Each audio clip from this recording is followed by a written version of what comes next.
বাংলাদেশে আসন্ন জাতীয় সংসদ নির্বাচনের পর প্রধানমন্ত্রী হওয়ার দৌড়ে শীর্ষে অবস্থানে রয়েছেন বিএনপি চেয়ারম্যান তারেক রহমান। যুক্তরাজ্য ভিত্তিক প্রভাবশালী সাময়িকী দ্য ইকোনমিস্ট বলছে, দলটির ৬০ বছর বয়সী শীর্ষ নেতা এই পদের প্রধান দাবিদার।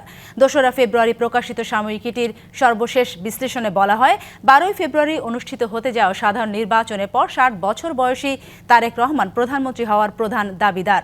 দ্য ইকোনমিস্ট আরও জানায়, তারেক রহমান নির্বাচিত হলে মত প্রকাশের স্বাধীনতা নিশ্চিত করা, আইন শৃঙ্খলা বজায় রাখা এবং দুর্নীতির বিরুদ্ধে কঠোর অবস্থানের প্রতিশ্রুতি দিয়েছেন।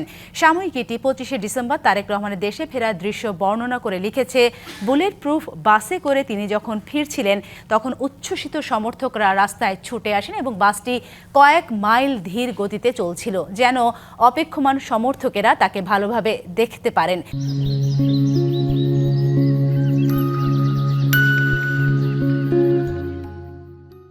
দ্য ইকোনমিস্ট স্মরণ করিয়ে দেয়, বহু বছর ধরে দলটি পরিচালিত হয়েছে তার প্রয়াত মা বেগম খালেদা জিয়ার মাধ্যমে।